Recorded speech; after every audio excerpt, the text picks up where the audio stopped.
السلام علیکم۔ آج پھر میں ایک نئی ویڈیو کے ساتھ آپ کے روبرو ہوں۔ آج میں نے بچوں سے کچھ الگ طرح کا ٹیسٹ لیا تھا۔ آج نثر سے کچھ سوالات دیے گئے تھے اور ساتھ ہی قواعد کا بھی ایک سوال تھا۔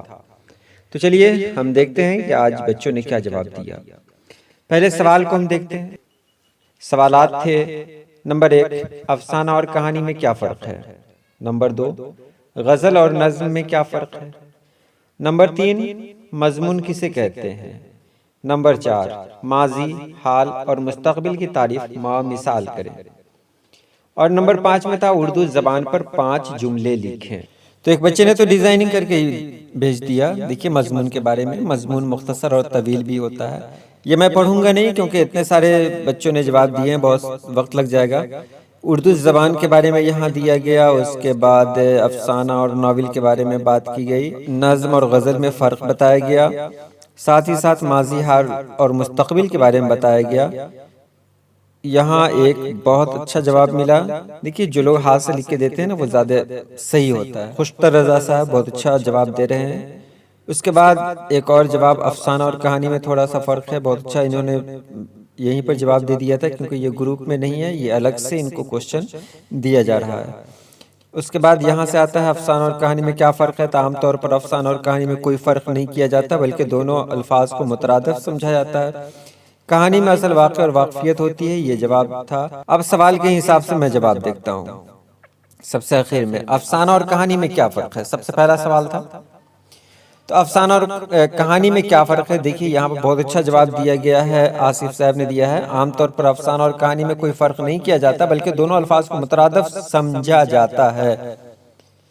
لیکن جواب اس سے کیا ہوگا؟ یہ نیچے بھی دیکھیں، کہانی میں اصل واقعے اور واقفیت ہوتی ہے جبکہ افسانہ میں اصل تخیل اور خیالات ہوتے ہیں۔ کہانی چونکہ گزرے ہوئے زمانے کے لیے ہوتی ہے اس لیے اسے ماضی کے صیغے میں استعمال کیا جاتا ہے۔ یہ جواب رہا۔ اور اب آپ سنیں سوال نمبر 1 کا جواب۔ دیکھیے عام طور پر افسانہ اور کہانی میں کوئی فرق نہیں کیا جاتا لیکن اردو میں فرق کیا جاتا ہے۔ ہندی میں کوئی افسانہ نہیں ہے اس لیے ہندی میں اگر لکھتے ہیں تو افسانہ اور کہانی دونوں ایک ہی ہے۔ باقی جتنی زبان ہیں اردو کے علاوہ وہاں کہانی ہی استعمال ہوتی ہے، وہاں افسانہ تو ہے نہیں۔ افسانہ تو خاص طور سے اردو صنف ہے، اردو کی صنف ہے، اس لیے یہاں افسانے میں مطلب اردو میں کہانی اور افسانے میں بہت فرق ہے۔ اب دیکھیے فرق کیا ہے۔ کہانی میں گزرے ہوئے واقعات بیان کیے جاتے ہیں، بالکل صحیح ہے۔ افسانے میں بھی گزرے ہوئے واقعات ہی بیان کیے جاتے ہیں۔ آنے والے دور کے بارے میں کون واقعہ بیان کرے گا؟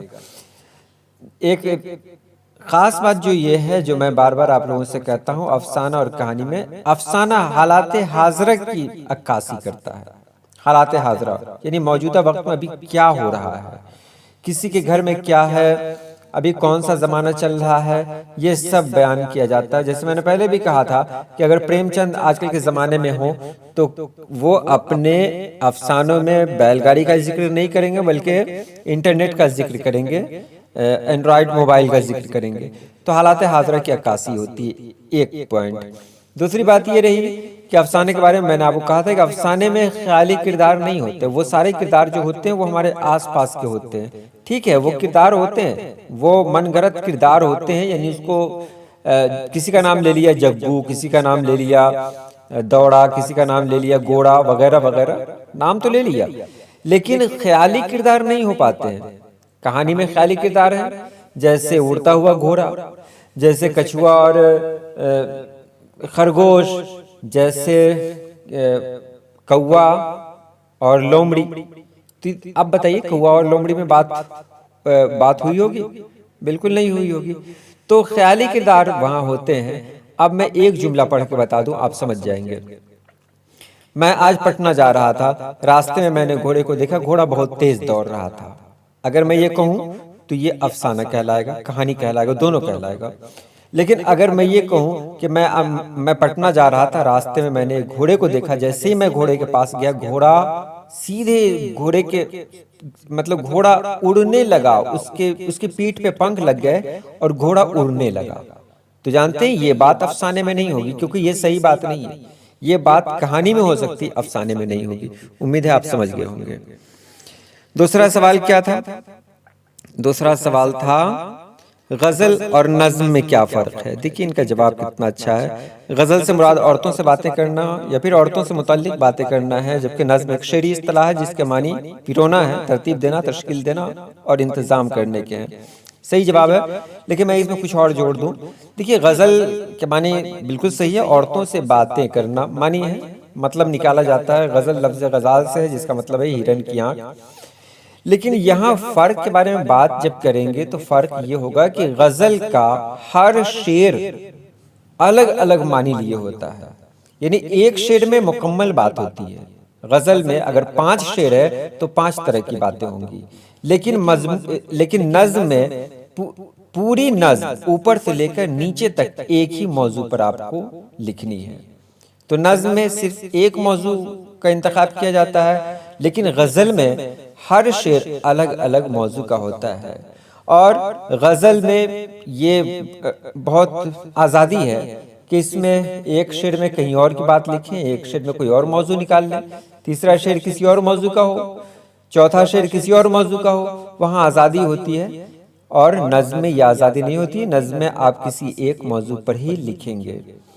غزل میں بہت سارے قوانین ہیں کہ غزل میں زیادہ سے زیادہ 17 اشعار ہونا چاہیے، کہیں کہ 12 ہی کہا گیا ہے، کم سے کم 5 ہونا چاہیے۔ قافیہ اور ردیف کی پابندی ہے، نظم میں ایسی بات نہیں ہے، پابندی وہاں بھی ہے، نظم میں تو پابندی ہے، لیکن جو پابندی غزل میں ہے وہ پابندی نظم میں نہیں ہے۔ تو یہ فرق رہا کہ غزل کا ہر شعر الگ الگ موضوع لیے ہوتا ہے، جبکہ نظم مکمل ایک ہی موضوع پر ہوتی ہے۔ اس کے بعد تیسرا سوال،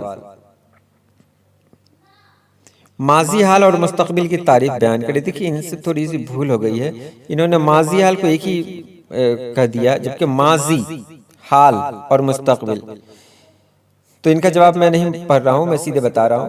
ماضی کہتے ہیں گزرے ہوئے زمانے کو، جس کو انگریزی میں پاسٹ ٹینس کہتے ہیں اور ہندی میں بھوت کال کہتے ہیں۔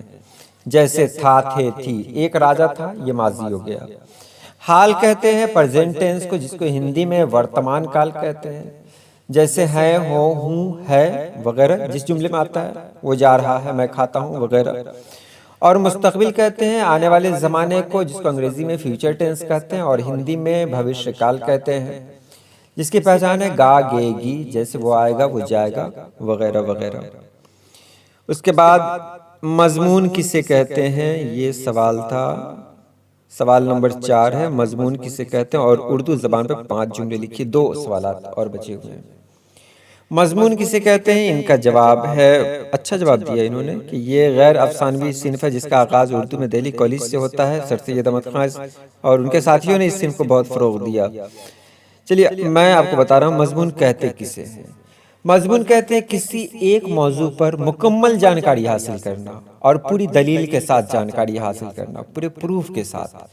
مثال کے طور پر جب میں کہوں کہ پانی پر آپ مضمون لکھیں، تو پانی پہ مضمون جب آپ لکھیں گے تو زیادہ سے زیادہ جانکاریاں قاری کو فراہم کریں گے، یعنی جب میں اس کو پڑھوں تو مجھے زیادہ سے زیادہ جانکاری ملے، پانی کہاں سے آتا ہے، پانی کہاں جاتا ہے، یعنی مضمون کو پڑھنے کے بعد وہ ساری جانکاریاں قاری تک پہنچ جانی چاہیے جو قاری جاننا چاہتا ہے، ایک ہی ٹاپک پر، مطلب پوری دلیل کے ساتھ۔ یہ بھی ضروری ہے دلیل کے ساتھ۔ اب میں کہہ دوں کہ گاندھی جی کی پیدائش کولکاتہ میں ہوئی تھی، اگر میں اپنے مضمون میں لکھ دوں تو پھر لوگ پوچھیں گے نا بھائی آپ کے پاس دلیل کیا ہے، تو مجھے دلیل دینی پڑے گی کہ میں نے یہاں پڑھا، تو یہاں پڑھا، کتاب کا نام دیجیے۔ تو مضمون میں پوری دلیل کے ساتھ بات ہوتی ہے، آپ جو کچھ لکھتے ہیں دلیل کے ساتھ، اور کسی ایک موضوع پر ہی آپ کو بات کرنی ہے، اور اس طرح لکھیں موضوع کو۔ مضمون ایک سنجیدہ صنف ہے، بہت سنجیدگی کے ساتھ مضمون لکھنا ہوتا ہے، اور اس میں خیال رکھنا ہوتا ہے کہ قاری جو جانکاری چاہتا ہے یا قاری کو ہم زیادہ سے زیادہ جانکاری دے سکیں، یہ مضمون کا ہوا۔ اس کے بعد اردو زبان پہ بات کریں تو اردو زبان پہ میں یہی کہوں گا، اردو زبان سب لوگ جانتے ہیں، اردو کا معنی ہے لشکر، جبکہ میں نے ابھی کچھ دن پہلے ایک ویڈیو بنائی تھی، لیکن 10th اور 12th کے لیے وہ ویڈیو نہیں ہے، اگر میں بتا دوں تو یہ کنفیوزڈ ہو جائیں گے۔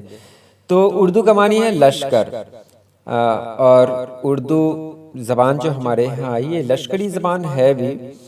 جب ہندوستان میں پہلے مسلمان لوگ آئے تھے، اس وقت یہاں الگ زبان چلتی تھی، جیسے یہاں کے لوگ سنسکرت بولتے تھے اور وہ لوگ فارسی لے کر آئے تھے، تو فارسی اور سنسکرت میں بہت پریشانی ہوتی تھی۔ یہاں کے لوگ سنسکرت میں بات کرتے اور وہ لوگ فارسی میں بات کرتے، تو سمجھ میں نہیں آتا کہ آخر بات کیا ہو رہی ہے۔ تو بہت پریشانی ہوئی کنورسیشن میں، ایک دوسرے سے بات کرنے میں بہت پریشانی ہوئی۔ تو ایک نئی زبان نکلی جس کو کہتے ہیں کھڑی بولی، جو ہندی، جس کو بعد میں ہندوی بھی کہا جانے لگا، جس میں سنسکرت کے بھی الفاظ تھے اور فارسی کے بھی الفاظ تھے۔ وہیں سے کھڑی بولی سے پھر دو زبان الگ ہوئی، ایک زبان اردو بنی اور ایک زبان ہندی بنی۔ تو یہ کہہ سکتے ہیں کہ فارسی کے طرز پہ اردو بنی اور سنسکرت کے طرز پہ ہندی بنی، کیونکہ دونوں کا رسم الخط ایک ہی ہے۔ فارسی کا جو رسم الخط ہے نستعلیق، اور سنسکرت کا جو رسم الخط ہے دیوناگری۔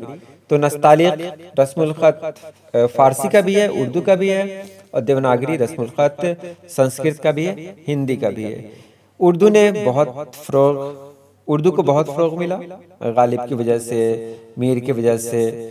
تو یہ بہت لمبا ہو جائے گا، بہت زیادہ وقت ہو جائے گا اگر میں زیادہ کہوں تو اسی طرح کے سوال آپ کو اور دیے جائیں گے، آپ جڑے رہیں ہم سے۔ چلیے آج کے لیے اتنا ہی۔ اللہ پاک آپ سبھی لوگوں کو خوش رکھے، آباد رکھے۔ اللہ حافظ۔